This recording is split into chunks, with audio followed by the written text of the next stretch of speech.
ભાગવતજીનું મહાત્મ્ય બતાવ્યું. સદા સેવ્યા શ્રીમદ ભાગવતી કથા યસ્યા શ્રવણ માત્રેણ હરિશ્ચિત્તમ સમાશ્રય. ભાગવતજીનું નિત્ય સેવન કરવું, એના શ્રવણથી સ્વયં પ્રભુ આપણા હૃદયમાં આવીને બિરાજે છે, આપણા અંતઃકરણને શુદ્ધ કરે છે. અને બહુ સુંદર વાત બતાવી. અંતકાલે તુ યેનૈવ શ્રૂયતે સુખ શાસ્ત્ર વા પ્રીત્યા તસ્યૈવ વૈકુંઠમ ગોવિંદાપી પ્રજાયતે. જીવનના અંતિમ સમયમાં જે સુખ શાસ્ત્ર શ્રીમદ ભાગવતનું શ્રવણ કરે એને લેવા માટે સ્વયં પ્રભુ પોતે પધારે છે. જો જીવનમાં બે સમય એવા છે કે જ્યાં આપણે લૌકિક પરિચય કરાવીએ છીએ. તો નાનું બાળક હોય, બેટા જો આ તારા કાકા છે, આ કાકી છે, આ મામા મામી છે, આ ફુવાને પૈ છે. અને અંતિમ સમય હોય, આંખો ના ખુલતી હોય, પ્રાણ જવાની તૈયારીમાં હોય, ત્યારે બધા સગાવાલાઓ મળવા આવે. જો બા આંખ ખોલો તો કોણ તમને મળવા આવ્યો? કાકી મળવા આવ્યા. બા જો તો મામા તમને મળવા આવ્યા. કાકા કાકી મામા મામી ફઈ ફુવામાં બાનું મન ગયું અને પ્રાણ નીકળી ગયા તો ગતિ પણ લૌકિક થાય. વૈષ્ણવ એક વસ્તુ ધ્યાનથી સમજો. જીવનમાં આવતા દુઃખ અને સુખ કર્મોથી આવે છે. પાપ અને પુણ્ય કરો એમ દુઃખ અને સુખ જીવનમાં આવે. પણ માણસનો બીજો જન્મ કઈ યોનિમાં થશે એ માણસના સ્મરણથી નક્કી થાય છે. અંતિમ સમયમાં જ્યાં ચિત્તની વૃત્તિ હોય એવો બીજો ભવ માણસને મળે છે. ભરતજીના ચરિત્રમાં આવશે 252 વૈષ્ણવની વાર્તામાં રાજનગરના વેપારીની વાર્તા વાંચો. બ્રહ્મ સંબંધ લીધો, યાત્રા કરીને આવ્યો છે. ગુસાઈજીને વિનંતી કરી, હું સાધારણ જીવ છું, મારાથી સેવા નહીં થાય, મને બીજો કોઈ ઉપાય બતાવો. શ્રી ગુસાઈજી આજ્ઞા છે, વૈષ્ણવ જીવનમાં એકવાર વ્રજની યાત્રા અવશ્ય કરજો, તમારી ગતિ ઉત્તમ થશે. બસ એટલી વાત ગમે ત્યારે કરીશ. વચન આપ્યું પણ એવો લૌકિકમાં વળગ્યો. શ્રી ગુસાઈજીએ સેવકને મોકલીને યાદ કરાવ્યું, ભાઈ યાત્રા કરવાનું વચન આપ્યું, કરી લે. અરે બાળકો નાના છે, દુકાન સંભાળવાની છે, ઘર ચલાવવાનું છે, અરે એ તો બહુ વાર છે. બાળકો મોટા થયા, લગ્ન થયા, એને ત્યાં સંતાન થયા.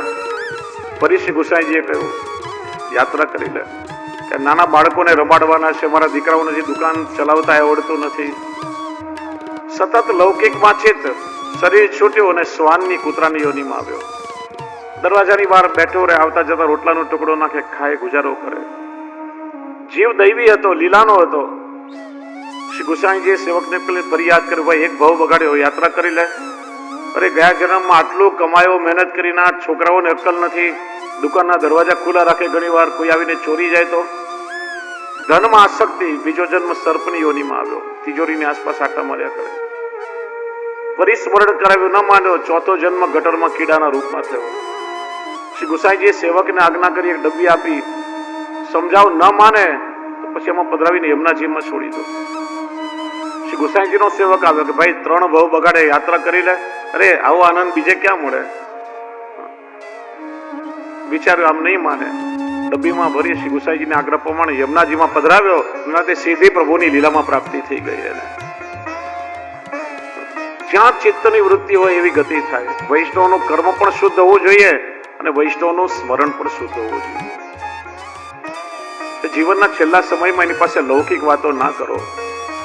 ભાગવતજીનું શ્રવણ કરાવો, 84-252 વૈષ્ણવની વાર્તા વાંચો, ભક્તોના ચરિત્ર સંભળાવો, ત્યારે જીવની ગતિ લીલામાં થશે. તે રીતે ભાગવતનું મહાત્મ્ય બતાવ્યું. સુતજી કહે છે, આજે હું તમને બીજો એક ઇતિહાસનો પ્રસંગ સંભળાવું છું. અને આ ઇતિહાસ એટલો પાવન છે કે આ પ્રસંગનું જે શ્રવણ કરે એના બધા દોષો તત્ક્ષણ નિર્મૂળ થઈ જાય. અને આ પ્રસંગનું જે શ્રવણ કરે એના પિતરો પણ તૃપ્ત થાય છે. સુજી આગળ પ્રસંગ કહે છે, તુંગભદ્રા તટે પૂર્વમ ઉત્પત્તનમ ઉત્તમમ આત્મદેવ પુરે તસ્મિન સર્વવેદ વિશારદ. તુંગભદ્રા નદીના તટ પર, આપણે બધા તુંગભદ્રામાં છીએ ને અત્યારે,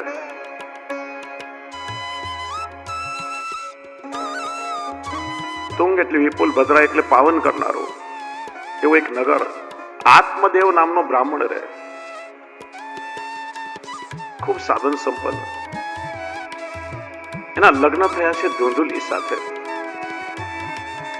ધૂંધુલી એટલે ધુઆ પુઆ કરનારી આપણી બુદ્ધિ. આત્મદેવ સીધો સાદો સરળ તપોનિષ્ઠ બ્રાહ્મણ ને પેલી ધાર્યું કરાવનારી. હું કહું એ જ ઘરમાં ચાલવું જોઈએ, કોઈનું સાંભળે નહીં. એનું વર્ણન ભાગવતજીમાં કહ્યું, સૌભાગ્ય સ્થાપિકા નિત્યમ સુંદરી સકુલોદ્ભવા લોક વાર્તા રતા ક્રૂરા પ્રાયશો બહુ જલ્પિકા. સારા બ્રાહ્મણ કુળમાં જન્મેલી, દેખાવમાં સુંદર, સ્વભાવથી ક્રૂર, બડાઈખોર, કોઈ પ્રભુની વાતમાં રસ નહીં, બસ ખાલી લૌકિક વાતો એને ગમે. કે છે ને, જીવના બુદ્ધિ સાથે લગ્ન થાય પણ વિવેક રૂપી સંતાન ન હોય તો જીવને મરવાનો વારો આવે. બધું છે, કોઈ સંતાન નથી. આત્મદેવ વિચારે, આ સંતાન વગરનું જીવન જીવીને શું કરવું? આના કરતા તો હું આત્મહત્યા કરી લઉં. આપઘાત કરવાનો વિચાર કરી નદીના કિનારે આવ્યો.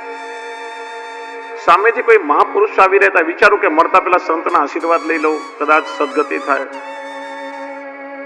પગે લાગ્યો, સંતે કુશળ સમાચાર પૂછ્યા, ધ્રુસકે રડવા લાગ્યો. મહારાજ, મારા દુઃખનું શું કહું? મારે કોઈ સંતાન નથી, મારા ઘરના આંગણામાં ગાય ઉભી, એને કોઈ વાછરડા નથી થતા. મારા ઘરમાં જે વૃક્ષો છે નથી કોઈ ફૂલ આવતા કે ફળ ઉગતા. બહારથી ફલ લઈને આવો, ઘરે લાવતા બગડી જાય. મારા પિતરો મારું તર્પણ સ્વીકારતા નથી. સંતે કહ્યું, તું સંતાન માટે રડે છે, તારું દુઃખ એટલું મોટું નથી. ઘણા લોકો સંતાનના કારણે રડતા હોય છે. કેટલાય સંતાનોએ મા બાપને ઘરમાંથી કાઢી મૂક્યા છે. દુઃખી ન થા, પણ પેલો પુત્રના મોહમાં એટલો બધો માન્યો ને સંતે વિચાર્યું, વાર્યો નહીં વળે હારે પાડશે. એક ફળ દઈ અભિમંત્રિત કરી દેવી આત્માનું આવાહન કર્યું, આપ્યું, એટલે ઘરે જઈને તારી પત્નીને ખવડાવી દે છે. અને 1 વર્ષ સુધી એક સમય ભોજન કરે, સત્ય તપ દયા દાનનું વ્રત કરે. સંતની વાત સાંભળી પણ માન્યો નહીં. કહ્યું ઘરે જઈને ખવડાવજે, પણ હાથમાં આપી દીધું. સંતે જે વ્રત બતાવ્યું કહી દીધું. હાથમાં ફળાવતા જ દુર્બુદ્ધિ રૂપ ધુંધુલી જાત જાતના તર્ક વિતર્ક કરવા લાગે. બિલકુલ આજની સ્ત્રીનું ચિત્રણ છે. આ ફળ ખાઈશ, ગર્ભવતી થઈશ, મારું શરીર બેડોળ થઈ જશે, પ્રસવની પીડા ભોગવવી પડશે, બાળકને મોટો કરવો પડશે, બાળો ત્યાં ધોવા પડશે, કેટલી મહેનત કરવી પડશે, રાત દિવસ ઉજાગરા કરવા પડશે. આવી બધી ઝંઝટ કોણ કરે? કે છે ને, બુદ્ધિને એવા સલાહકાર બી મળી જાય. એની બહેન હતી આવી, કેમ દુખી છે, બધી વાત કરી. મારી પાસેનો ઉપાય છે, મારે પેલાથી 5-6 બાળકો છે અને હમણાં પાછી ગર્ભવતી થઈશું. મારી પાસે ધન નથી. એક કામ કર, તું ગર્ભવતી હોવાનો ડોળ કરીને પિયરે ચાલી જા. મને બાળક થશે, હું તને આપી દઈશ, બદલામાં તું મને ધન આપજે, બેયનું કામ થઈ જશે. તો ફળનું શું કરું? તે આંગણામાં બાંધેલી ગાયને ખવડાવી દે, એની પરીક્ષા થઈ જશે. ફળ ગાયને ખવડાવી ધુંધુલી ગર્ભવતી હોવાનો ડોળ કરી પિયરે ગઈ. 9 મહિના પછી એની બેને પુત્રને જન્મ આપ્યો, લઈને બહેનને આપ્યો. અહીંયા સાસરામાં કેવડાવ્યો, દીકરાનો જન્મ થયો છે. આત્મદેવને બિચારાને ક્યાં ખબર છે કે બુદ્ધિને છલી રહી છે. ગામમાં મીઠાઈઓ વાટી, પુત્રને લઈને આવ્યો. લોકોએ સામૈયા કર્યા અને થોડા ટાઈમમાં જ પેલી ગાયે ફળ ખાધું હતું, એને પણ સુંદર પુત્રને જન્મ આપ્યો. આખું શરીર માણસનું, કાન ગાય જેવા હતા, નામ થયું ગોકર્ણ. આત્મદેવ વિચાર, મારા દીકરાનું નામ શું રાખું? રાધેશ્યામ રાખું, શ્યામ સુંદર રાખું? ધુંધુલી ક્યાં મારો દીકરો છે, મારા નામથી પરિચય થવો જોઈએ. નામ રાખ્યું ધુંધુકારી. ગોકર્ણજી તપસ્વી ત્યાગી હતા. ધુંધુકારી દુરાચારી હતો. એનું વર્ણન આવે છે, સ્નાન શૌચ દયાહીનો, દુર્ભિક્ષ ક્રોધ વર્તિત, આચાર વિચાર નહીં, ક્રોધી સ્વભાવનો. રાત્રે અંધારામાં નીકળે, ગરીબોના ઝૂંપડામાં આગ લગાડી દે, બાળકો રમતા ઉપાડીને કુવામાં નાખી દે. દુષ્પરિગ્રહ કરતા છે શબસ્તેન ભોજનમ. ખરાબ વસ્તુઓનો સંગ્રહ કરે, કૂતરાના ટોળાઓને લઈને રખડ્યા કરે, શબના હાથે ભોજન કરે. શબના હાથે ભોજન કરવાનો અર્થ શું? શ્રી મહાપ્રભુજી બતાવે છે કે જે દિવસે આપણાથી ઠાકોરજીની સેવા ન થાય, જે દિવસે કોઈ સત્કર્મ ન થાય, તે દિવસે માનો આપણે જીવ્યા જ નથી. દિવસે ભોજન કરીએ માનો આપણે શબના હાથે ભોજન કરી રહ્યા છીએ. બધા જ દુર્ગુણો. ચોરીઓ કરવા લાગ્યો, મા બાપે રોક્યા તો લાતની ઠોકરથી મા બાપને માર્યા. આત્મદેવ વિચારે આના કરતા સંતાન નતો ત્યારે વધારે સુખી હતા. કેમથી કમ પ્રભુનું નામ તો લેવાતું હતું. આ દુઃખ કોને કેવું? અને ઘરનું આ વાતાવરણ જોયું ત્યારે ગોકર્ણજી પિતાને સમજાવવા માટે આવ્યા છે ને જે શ્લોક ઉપદેશમાં કયો છે એટલો અદ્ભુત છે કે જો આપણા જીવનમાં ઉતરી ગયો તો માનો જીવન સફળ થઈ ગયું. પિતાશ્રી, કાળ ધક્કો મારીને ઘર છોડાવે પેલા ઘર છોડી દો ને. ઘર છોડો તો ક્યાં જવું? કે વનમાં જાઓ. વનમાં જઈને શું કરવું? ઉત્તરમાં શ્લોક કયો છે. કેમ કે વનમાં એક દિવસ આપણે બધાએ જવું પડે. 50 વર્ષ પછી જીવનનો ઉત્તરાર્ધ શરૂ થાય. 51, 52 અને વન પ્રવેશ થાય. જીવનના ઉત્તરાર્ધમાં માણસે શું કરવું જોઈએ? એટલો અદ્ભુત ઉપદેશ આપ્યો છે. ધર્મમ ભજસ્વ સતતમ ત્યજ લોક ધર્માન સેવસ્વ સાધુ પુરુષાન જહિ કામ તૃષ્ણામ અન્યાંશ ગુણ દોષ ચિંતન માસુ મુક્ત્વામ સેવા કથા રસમહો નિતરામ પિબત્વામ. ધર્મમ ભજસ્વ સતતમ. પિતાજીએ સતત તમે ધર્મનું આચરણ કરો. ભક્તિમાં કોઈ બાધા ન થવી જોઈએ. તજ લોક ધર્માન. હવે લૌકિક વ્યવહાર બધા છોડો.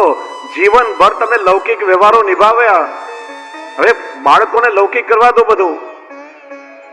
તમે આખી જિંદગી કરતા રહેશો તો તમારું આત્મકલ્યાણ ક્યારે કરશો? પણ કે છે ને કે ઘરમાં કોઈ લગ્ન સગાઈ કોઈ પ્રસંગ હોય ને તો બા સૌથી પહેલા તૈયાર થાય. પછી વહુઓ કે બા લગ્નમાં અમે જશું, તમારે ઘર સંભાળવાનું છે. જે દિવસે તાળાની જેમ ઘર સંભાળવાનો વારો હોય સમજવાનું કે આપણે ઘરડા થયા છે. અને ઘેરથી આપણે બધા બહાર જઈએ ત્યારે લાઈટ, પંખા, નળ, બારી, બારણા બધું બંધ કરી ચકાસી તાળું મારીને જઈએ. એમ આત્મા શરીર છોડીને જવા માંગતો હોય ત્યારે લાઈટ, પંખા, બારી, બારણા બંધ થવા લાગે. આંખે દેખાવાનું ઓછું થાય, કાન સાંભળવાનું ઓછું કરે, હાથ પગ ધ્રુજે. સમજવાનું કે હવે આ આત્મા શરીર છોડીને જવા માંગે છે. જવાનું તો બધાએ છે. કોઈ અમર નથી. પણ એ પેલા માણસ સાવધાન થઈ જાય.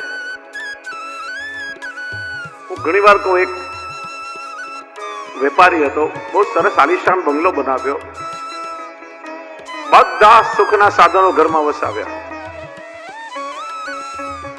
ઘરમાં ગુરુની પધરામણી કરી, ગુરુનું સન્માન કરી. એ પોતાનો બંગલો બતાવવા ગુરુને લઈ ગયો. જો મહારાજ, મારો સરસ બંગલો તમને બતાવું. આખું ઘર મેં સેન્ટ્રલી એસી બનાવ્યું છે. ગમે એવી ગરમી પડે ને બહાર હિલ સ્ટેશનમાં ફરવા ના જવું પડે. અહીંયા શિયાળા જેવી ઠંડક મળે. આ મારું બાથરૂમ રેઇન શાવર છે. બટન ચાલુ કરો તો વીજળી ચમકે, અવાજ થાય. વરસાદમાં નાવા બહાર ના જવું પડે. આ સ્વિમિંગ પુલ, તળાવમાં તરવા બહાર ના જવું પડે. આ ઘરઘંટી વસાવી, લોટ દળવા બહાર ના જવું પડે. વોશિંગ મશીન વસાવ્યું, કપડા ધોવા બહાર ના જવું પડે. આ ગાર્ડનમાં વોકિંગ ટ્રેલ બનાવી, સવારે મોર્નિંગ વોક કરવા બહાર ના જવું પડે. પેલું વસાવ્યું, બહાર ના જવું પડે. આ વસાવ્યું, બહાર ના જવું પડે. છેલ્લે સંતે કહ્યું કે બહાર તો એક દિવસ તારે જવું જ પડશે, કેમ કે ઘરમાં તે સ્મશાન નથી બનાવ્યું. તું નહીં જાય તો પરાણે તને ઘરવાળા કાઢી જશે. એટલા માટે સાવધાન થવું જોઈએ. સોરદાસજીનું એક કીર્તન છે, બધાએ વાગોડવા જેવું છે કે માણસના જીવનની સ્થિતિ કેવી છે. જન્મ તેરો બાતન બીત ગયો. બાળકોને કહીએ કે પ્રભુની ભક્તિ કરો તો એ રમવાના દિવસો છે. યુવાનોને કહીએ હજી કર્મ કરવું છે, કમાવવું છે, વ્યવહારો ચલાવવા છે, ઘડપણ આવશે ત્યારે ભક્તિ કરશું, પણ ઘડપણ આવશે કે નહીં એની કેટલાને ખબર છે? કોઈ ગેરંટી કાર્ડ લઈને આવ્યા છો?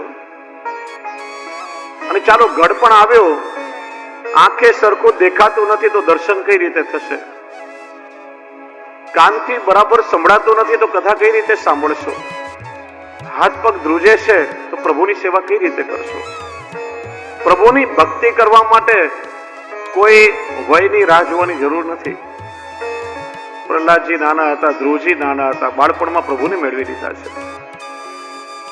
सूरदास કહે છે, जन्म सब बातन बीत गयो, 10 बरस खेल्यो लड़काई, पीछे काम ने मोही दियो.